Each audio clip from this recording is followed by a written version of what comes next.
jika hidup adalah misteri, teka-teki, games, permainan ya, seperti layaknya kita sekolah di dunia ya, di sekolah akademik gitu ya, dimana kita itu punya tugas, punya pelajaran, punya kurikulum ya, yang perlu kita pelajari ya, misteri yang perlu kita pecahkan oleh diri kita sendiri ya, dari apa yang kita alami, yang kita hadapi.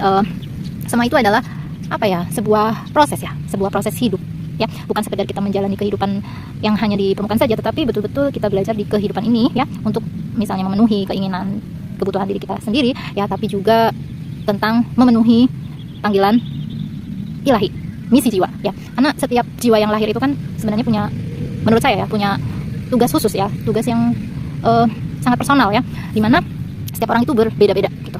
Karena tugasnya khusus, berbeda-beda, desainnya beda-beda, blueprintnya beda-beda ya, tatakannya beda-beda, maka ya fasenya juga berbeda-beda gitu ya. Jadi kita sendiri nih, setiap orang itu sebenarnya punya PR. Kalau PR mungkin lebih ke kayak kita sekolah di kehidupan ya, atau kita punya tantangan ya untuk memecahkan tadi teka-teki, untuk kalau games itu kita pengen naik level gitu ya. Nah, dimana ketika kita memahami ini ya, memahami tadi yang sudah saya sebutkan ya, itu bukan lagi hidup itu untuk memenuhi ekspektasi diri sendiri, apalagi orang lain ya.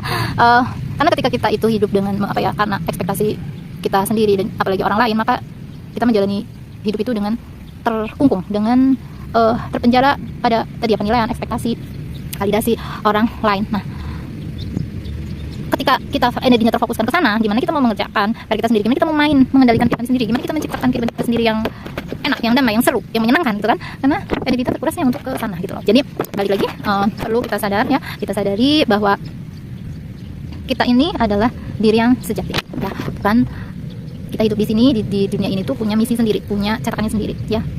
Kitalah yang jadi leadernya, kitalah yang menguasai, kitalah yang menciptakan ya, kita juga yang memberdayakan, kita yang mengelola, kita yang memimpin, kita semuanya ya, kita sendiri gitu. Jadi